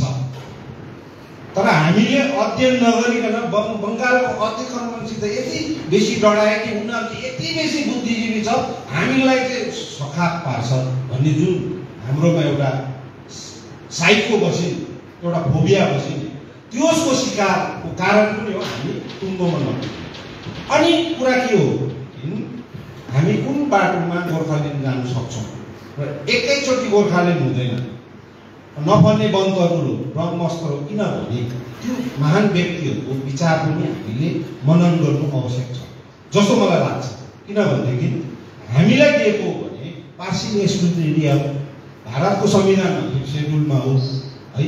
अनि 56 सालदेखि यसलाई लुकाइयो एब्जर्भ एरिया एक्ट अन्तर्गत किनभने 5th सेड्युलभित्र 25 अगस्त 1953 मा दार्जिलिङ डिस्ट्रिक्टलाई हाल्दा पनि यो भारतको अभिन्न अंग थिएन रहेछ र त 30 अप्रिल 1954 सालमा एब्जर्भ एरिया एक्ट भारत सरकारले बनाएर बङ्गालमा एब्जर्भ गरियो र 2018 सालमा आएर यसलाई रिपिल पनि गरियो।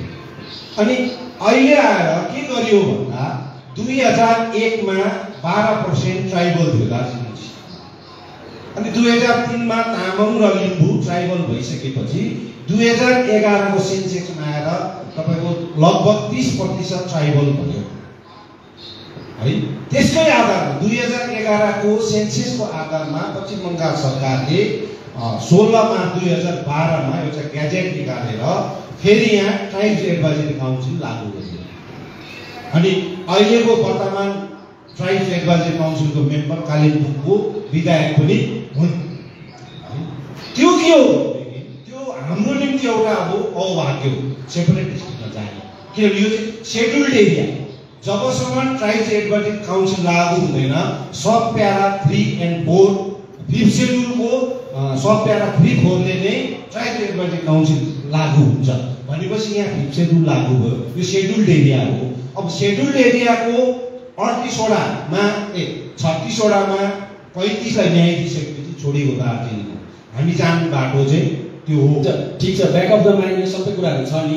मेरो प्रश्न चाहिँ के हो भने हामी अब एक हुन सक्दैनौँ भनेको किनभने एउटा प्रश्न चाहिँ के हो भन्दा अब मैले मेरो पार्टीगत मेरो व्यक्तिगत विचार एक ठाउँमा राख्नु यो दैलो बाहिर राख्नु।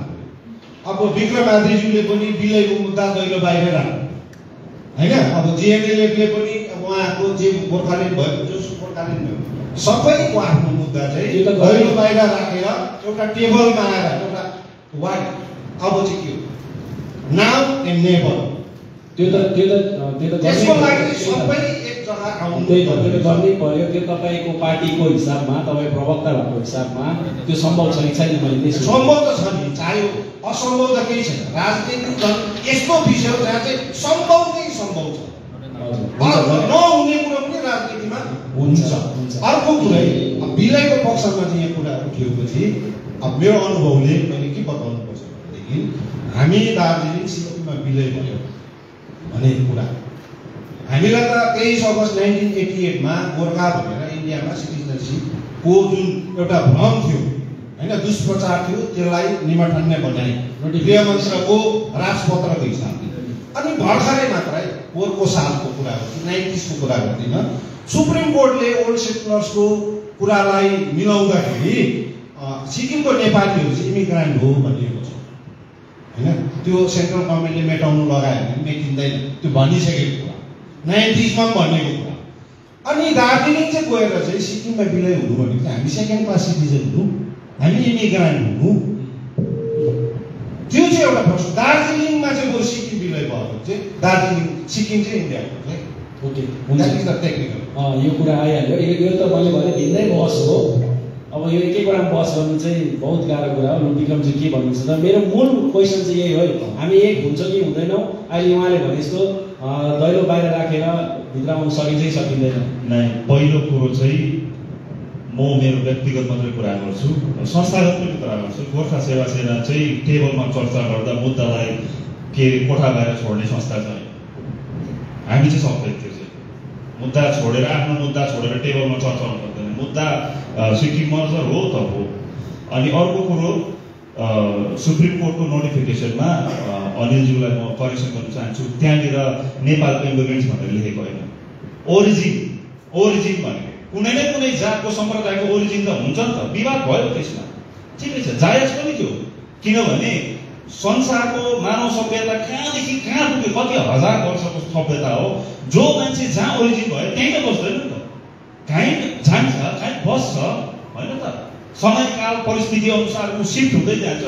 यो त मानव सभ्यताको प्रवृत्ति हो नि त, ओरिजिन लेखेको नेपाली ओरिजिन भनेर लेखेको, त्यसमा विवाद भयो, जायज चाहिँ हामीले पनि त्यो विवादलाई समर्थन गर्यौँ। दार्जिलिङबाट हामीले पनि र्याली गऱ्यौँ, हामीले पनि उहाँहरूलाई सपोर्ट गऱ्यौँ, यस्तो लेख्नु चाहिँ उनीहरूलाई विदेशी बनाउनु जस्तो हो भनेर सपोर्ट गऱ्यौँ होइन त। अनि अब उहाँले जुन चाहिँ पिटिआरको कुरा गर्नुभयो, उहाँलाई प्रस्ताव राखेको थियो, गोर्खा सेवा सेनाले चाहिँ अब सिधै आधिकारिकै मान्नुहोस्, अब हामी स्वीकार्दैनौँ, बङ्गालभित्र केही स्वीकार्दैन, हामी कसैले पनि चापुस नगर्दा हुन्छ, केन्द्र सरकारमा गएर हामीले स्वीकार्नु हुँदैन, यो गलत हो होइन। उहाँले भन्नुभयो 5th सेड्युल लागू छ, 5th सेड्युल लागू छैन, एउटा आरटिआई गरिसकेको हामीले, त्यो आरटिआईको जवाब आएको छ बङ्गाल सरकारबाट 5th सेड्युल छैन। अब कुरा यहाँ 5th सेड्युल र राज्य बनिन्छ भन्ने उहाँले इसारा गर्नुभएको, 5th सेड्युल थापेर 5th सेड्युलको अन्डरमा पिटिआर थापेर त्यस्तै इसारा लाग्यो मलाई। 5th सेड्युल यहाँ लागू भएको छैन भनेर बङ्गालले आरटिआईमा हामीलाई जवाब दिन्छ, उहाँले भन्नुहुन्छ 5th सेड्युल लागू छ भन्नुको मतलब यदि यहाँ 5th सेड्युल लागू छ भने यो बङ्गालको होइन, किन बङ्गालले त बङ्गालमा कुनै 5th सेड्युल एरिया छैन भनेर हामीले जवाब दिएको छ। उहाँको जानकारी अनुसार यहाँ 5th सेड्युल छ भने दार्जिलिङ बङ्गालको होइन अहिले आधिकारिक रूपले होइन, यो चाहिँ चर्चाको विषय हो। अनि अर्को कुरो के हो भने हामीले 6th सेड्युल जेएनएलएफले भनेको मूल सुभाष घिमिरेले 6th सेड्युलको कुरा उठाएको छ, ल्यान्ड प्रोटेक्सन हो त्यो भन्दा धेरै पनि ल्यान्ड प्रोटेक्सन तिनटै मात्रै कारण थियो। हामी सिक्किममा जाँदा 371F को प्रावधानको आधारमा सिक्किममा जाँदा ल्यान्ड प्रोटेक्सन हुन्छ कि हुँदैन, त्यो समस्या त समाधान भयो। अनि जब कुरा आयो नेसनल आइडेन्टिटी क्राइसिसको कुरा आयो, त्यो कुरो पनि मैले अघि भनिसकेको छु, अरुणाचलमा त्यस्तो हुँदैछ, उनीहरूको आइडेन्टिटी क्राइसिस छैन भने, अरुणाचल राज्य नाम भएको राज्य हुँदा उनीहरूको आइडेन्टिटी क्राइसिस हुँदैन भने हाम्रो कसरी सिक्किममा आइडेन्टिटी क्राइसिस हुन्छ भन्ने कुरा। अनि जबरजस्ती होइन, अब यो सही उत्तर पाउँदै सही स्पष्टीकरण पाउँदा जबरजस्ती यसरी के अरे अब एक स्तरको वकालत हामी गर्न थाल्यो भने हामी एक हुन सक्दैनौँ यसरी। पहिलो कुरो त मैले भने हामी त त्यहीँ एक भएन नि त, म त मुद्दाको कोठा बाहिर छोडेर टेबलमा बस्न सक्दिनँ, म त कोठा बाहिर पनि त्यही हो, भित्र पनि त्यही हो, हामी चेन्ज गर्दैनौँ, हुनै सक्दैन, त्यो राख्दैन। तपाईँले गोर्खाल्यान्ड भन्नुहुन्छ भन्नुहोस्, त्यसको मैले जवाब दिएँ, मर्जरमा यो गोर्खाल्यान्डले बोकेको मुद्दाहरूलाई सम्बोधन गर्न सक्ने आधारहरू छ भनेर मैले भनेँ, तपाईँले भन्नुहोस् गोर्खाल्यान्ड यो आधारमा यो तपाईँले भन्नुभयो नि 371F ले सुरक्षा दिएको छ भनेर, हुनैसक्छ सिक्किमले विरोध गरेको चाहिँ दार्जिलिङमा मर्च भयो भने 371F हट्छ भने उहाँको विज्ञ व्यक्ति रहनु पर्यो।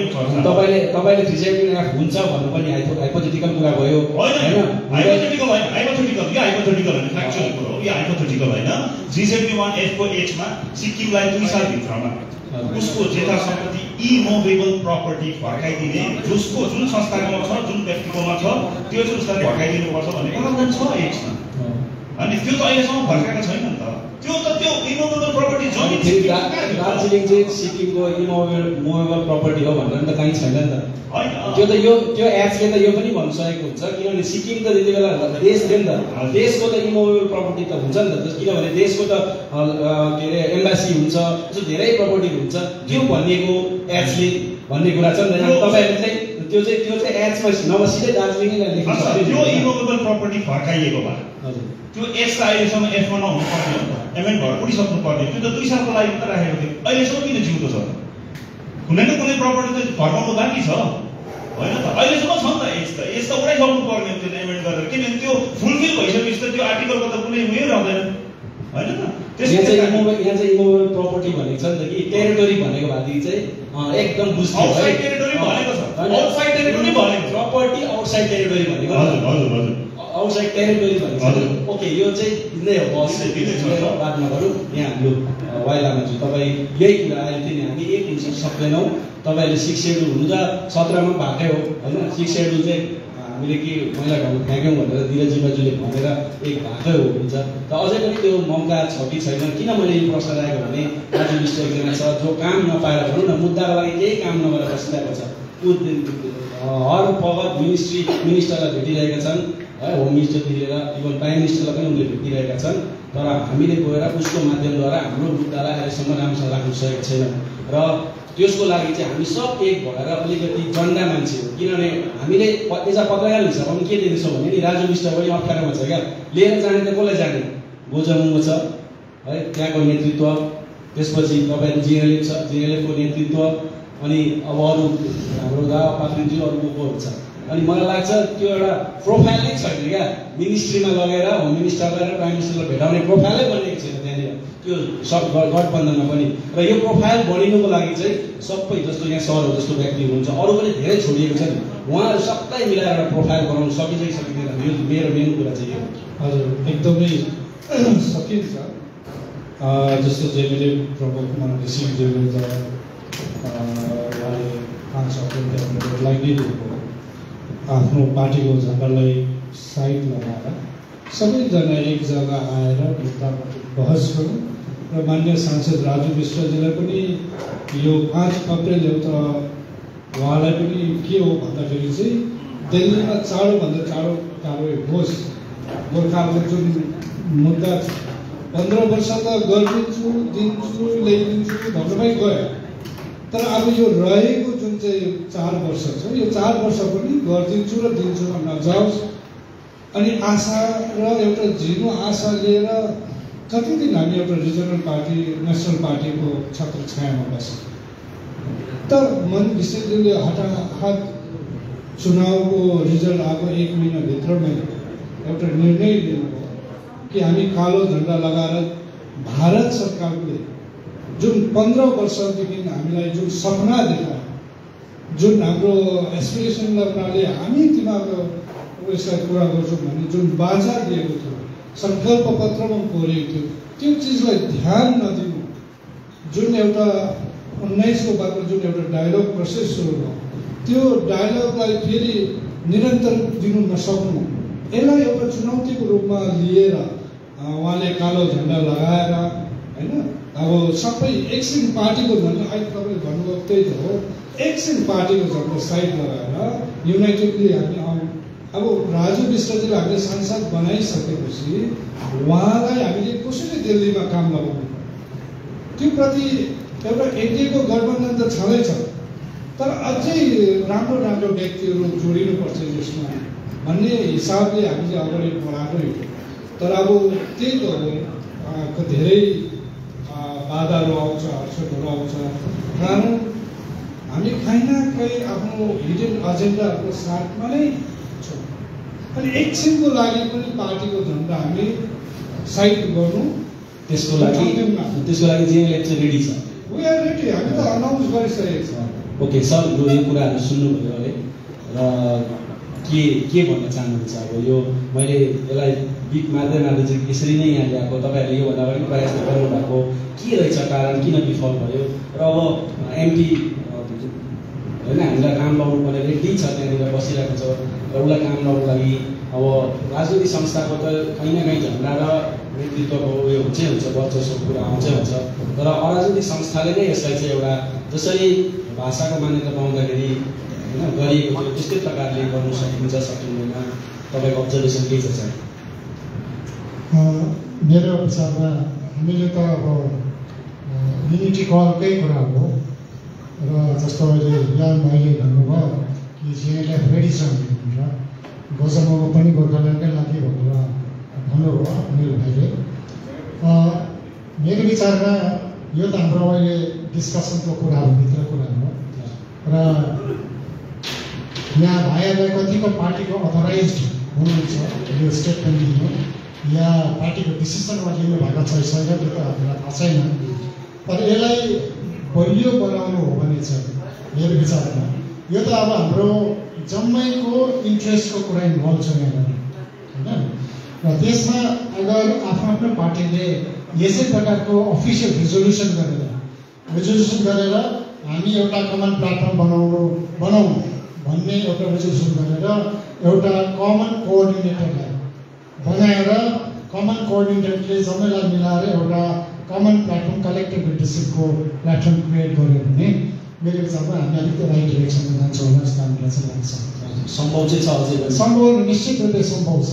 त हामीलाई मेरो पर्सनल विचार र मेरो संस्थाको विचार चाहिँ कस्तो छ भने जबसम्म यो हाम्रो मुद्दाले छलफल हुँदैन, मुद्दाको चाहिँ राजनीति नगरौँ न भन्ने हाम्रो आग्रह हो।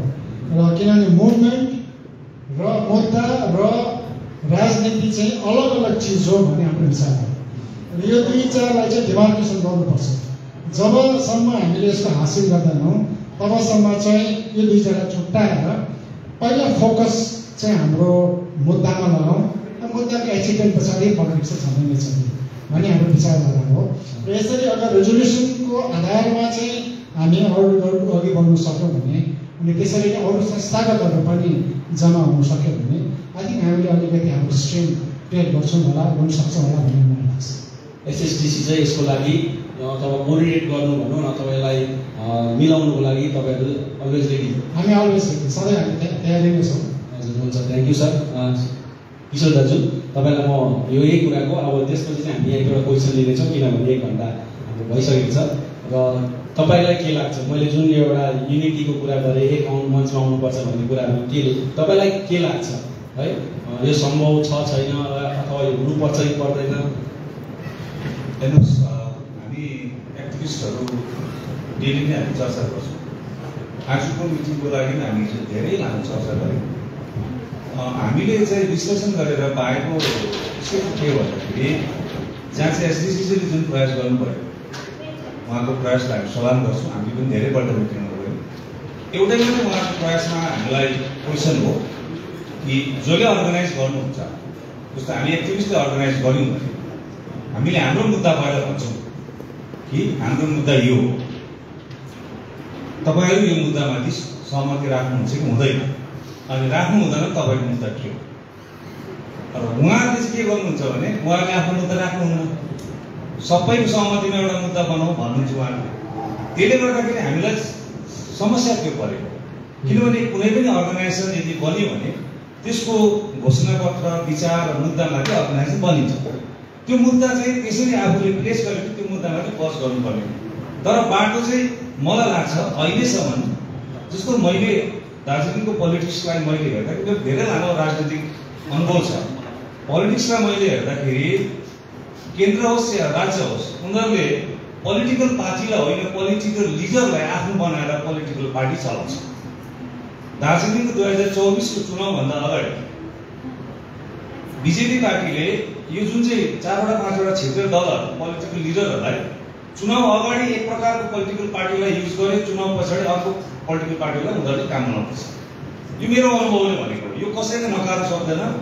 म आवश्यक परेर ती पोलिटिकल पार्टीको लिडर प्रमुख लिडरसँग म डाइरेक्ट कन्ट्याक्ट राख्न म चाहन्छु, किनभने यो मेरो अनुभवले भनेको कुरा हो।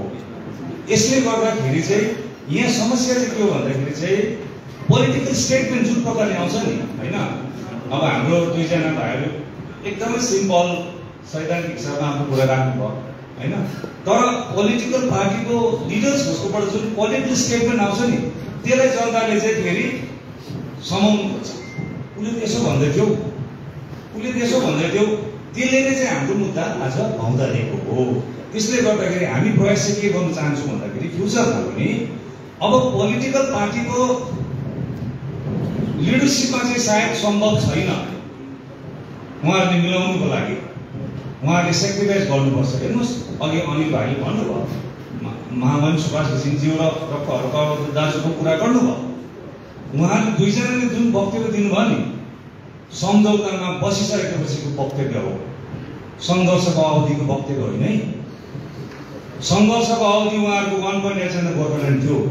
जब चौकीमा बसेपछि त्यो वक्तव्य परिवर्तन भएको, त्यस्तो वक्तव्य दार्जिलिङको पोलिटिकल लिडरहरू सङ्घर्षको अवधिको वक्तव्य गोर्खाल्यान्ड भएपछि चौकीमा बसेको सबै लिडरले चाहिँ चौकीमा बसेपछि मात्रै वक्तव्य परिवर्तन गरेको छ। यो प्रमाण छ, तपाईँहरू पत्रकारहरूलाई त्यो सब थाहा छ। त्यसले गर्दाखेरि उहाँको स्टेटमेन्टलाई हामी बेसी गम्भीर लिनु हुँदैन।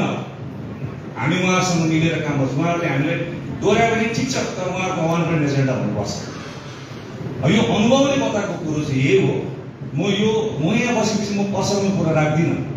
किशोर प्रधान गोर्खाल्यान्ड एक्टिभिस्टसँग मैले पर्सनल सम्बन्ध कोहीसँग राख्दैन। हाम्रो मुद्दा र सिद्धान्तको सम्बन्ध मात्रै हामी राख्छौँ। त्यसैले गर्दाखेरि म गोरामोको कार्यक्रममा पनि जान्छु, गोजामुको कार्यक्रममा पनि जान्छु, सबै कार्यक्रममा जान्छु, तर कुरा आफ्नो राख्छु। त्यसले गर्दाखेरि अबको समय भनेको चाहिँ यो सङ्घर्षलाई चाहिँ नन पोलिटिकल मुभमेन्टको दिशामा लिएर जानुपर्ने सङ्घर्ष हो।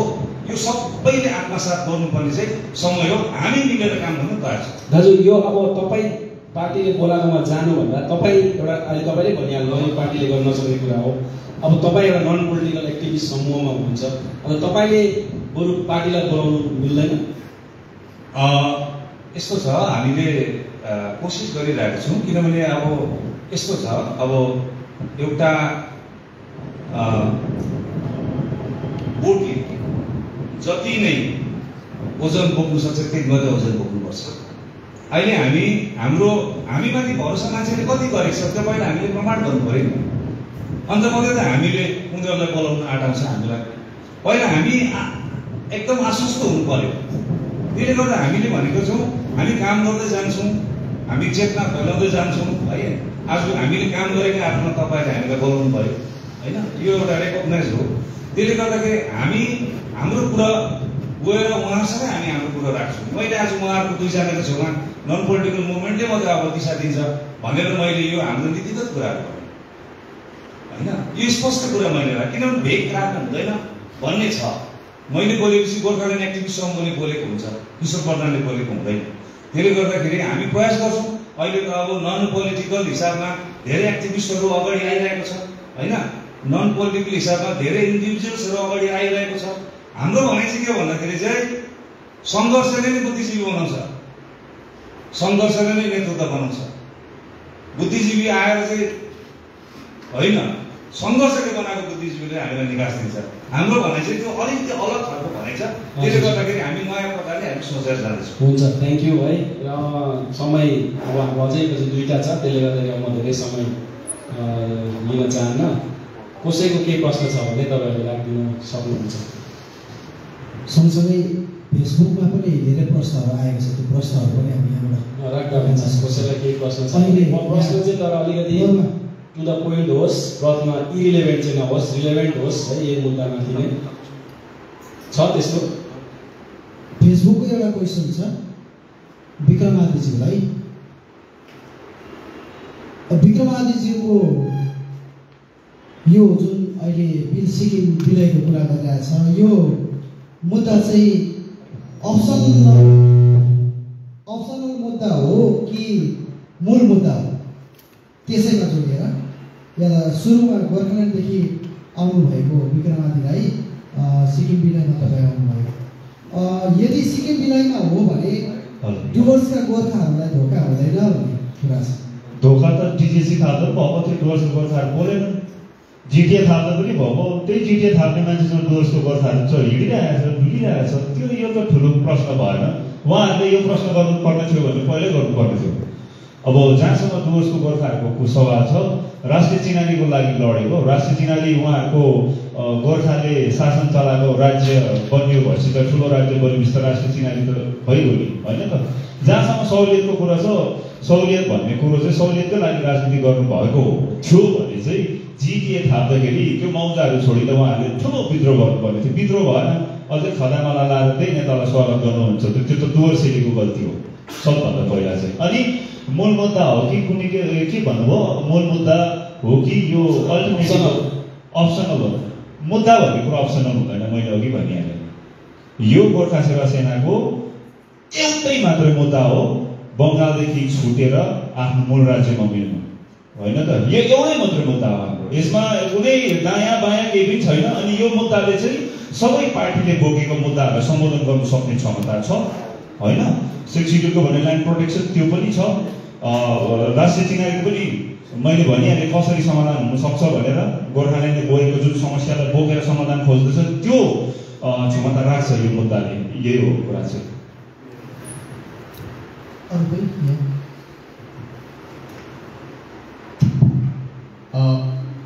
मेरो प्रश्न पनि हजुरलाई नै छ है। एकदम केही दिन अगाडि हजुरको पोस्ट फेसबुकमा हेरिरहेका थियौँ हजुर, जुन हजुरले सिक्किम विलय हाम्रो कुरा गर्नुहुँदैछ होइन, सिक्किमको। त्यसमा धेरैजनाले तपाईँलाई प्रश्न सोधेको थियो, कमेन्टहरू सोधेको थियो हजुर है। हजुर, 86 को आन्दोलनमा पनि 1200 जना शहीद भए। हजुर 2007 देखि लिएर 17 सम्म विमल गुरुङज्यूको नेतृत्वमा जुन एउटा छुट्टै राज्यको आन्दोलन भएको थियो त्यसमा पनि 1 जना शहीद भए हैन। जी। अनि दार्जिलिङ पहाडको हाम्रो आम नागरिकले पाउनुसम्मको कष्ट पाए। जी। है। अनि तपाईले के प्रश्न गरेको छ केको जना हाम्रो शहीद भए है यो शहीदहरु चाहिँ बेलैको लागि शहीद भएको हो। यो त छुट्टै राज्य हाम्रो छुट्टै एउटा पहिचान र परिचयको लागि छुट्टै राज्य गोर्खाल्यान्डको लागि चाहिँ उनीहरू शहीद भएका हुन् प्राणत्याग दिएका हुन् भनेर चाहिँ प्रश्न तपाईलाई गरेको सजिलैको उत्तर दिन चाहनुहुन्छ।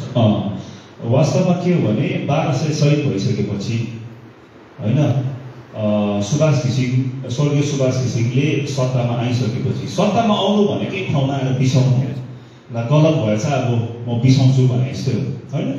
अब त्यो ठाउँमा आएर उहाँले जब अनुभूति गर्नुभयो अनुभव गर्नुभयो यो ठाउँमा गल्ती रहेछ यो मुद्दाको यहाँनिर लुपहोल छ भनेर त्यस पछाडि उहाँले भन्नुभएको नपर्ने बन्तहरू अनुभव बोलेको हो त्यो चाहिँ। म त सत्ताले माटेको चाहिँ भन्दिनँ किशोरज्यूले जतिकै म त्यस्तो हार्ड वर्ड चाहिँ युज गर्दिनँ होइन सत्ताले माटेको भन्दिनँ म अनुभवले चाहिँ उहाँले भन्नुभयो यो चाहिँ गलत हो यो चाहिँ नपर्ने बन्तहरू रहेछ। अब जुन व्यक्तिले गोर्खाल्यान्डको प्रणेता मानौँ न प्रणेताले चाहिँ नफल्ने बन्तरु हो भने कुनै न कुनै चाहिँ त्यसमा अनुभव छ लुकेको छ। अनि यदि सुभाष घिसिङ गलत थियो भने हाम्रो 7 को आन्दोलन चाहिँ सफल हुनुपर्ने थियो विज्ञ व्यक्तिहरू पनि हुनुहुन्थ्यो आन्टिलो खान्टिलो नेता पनि थियो टुप्पोमा होइन त त्यो पनि असफल भयो 17 मा जनताले सबै धुरिएर गर्दा पनि असफल भयो।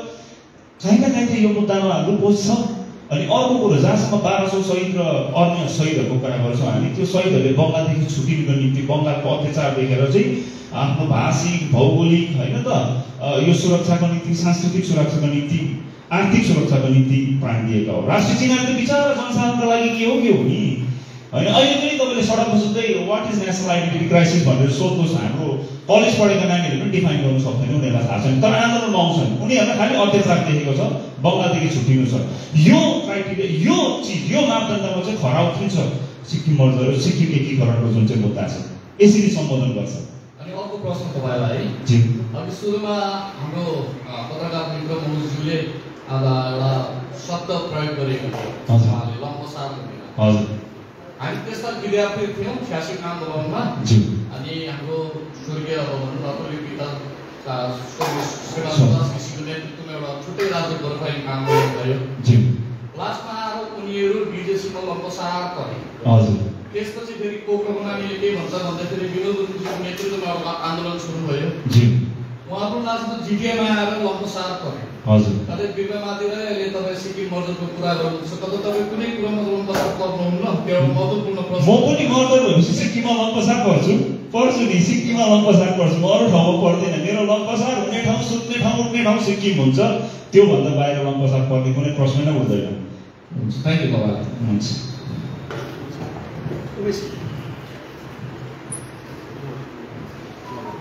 सम्पूर्णमा नमस्कार। एउटा प्रश्न तपाईँहरूलाई म सोध्न चाहन्छु है र आज अलिकति नयाँ हामीले तपाईँहरूबाट पाउँछौँ भन्न सोचेको तर अहिलेसम्म जे हामीले सुनिरहेको थियौँ त्यही कुरा नै यहाँबाट आएको जस्तो लाग्यो। एउटा प्रश्न अहिले धेरै चलिरहेको सुभाष घिसिङ सरको नफल्ने बन्तरको धेरैपल्ट कुरा गर्यो। वान वर्ड क्वेसनमा तपाईँले यस नोमा 5 जना प्यानलिस्टले नफल्ने बन्तरहरू हो कि होइन भन्नुपर्दा के भन्न चाहनुहुन्छ वान वर्डमा यस नोमा यो गोर्खाल्यान्ड नफल्ने बन्तरहरू हो यो प्रश्नमा वान वर्ड यस नोमा एन्सर दिनुपर्ने यो तपाईँहरूले के भन्नुहुन्छ 5 जनालाई प्रश्न 5 जनालाई म उत्तर दिउँ 2025 सम्म चाहिँ यो नफल्ने बन्तरहरूले हो।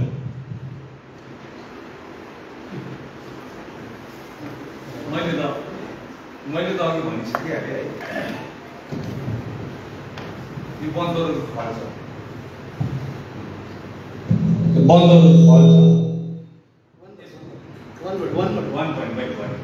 फल्ने बन्दरहरूले हो।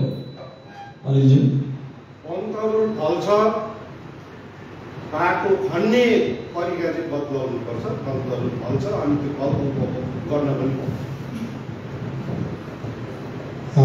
तपाईँलाई म यति नै भन्छु सुभाष घिसिङज्यूले जुन भाषणमा नफल्ने बन्तरहरू भनेको छ त्यही भाषा त कसरी फल्छ त्यो पनि बताइदिनु भएको छ। यो फल्छ उहाँले बाटो पनि देखाइदिनु भएको छ। Thank you.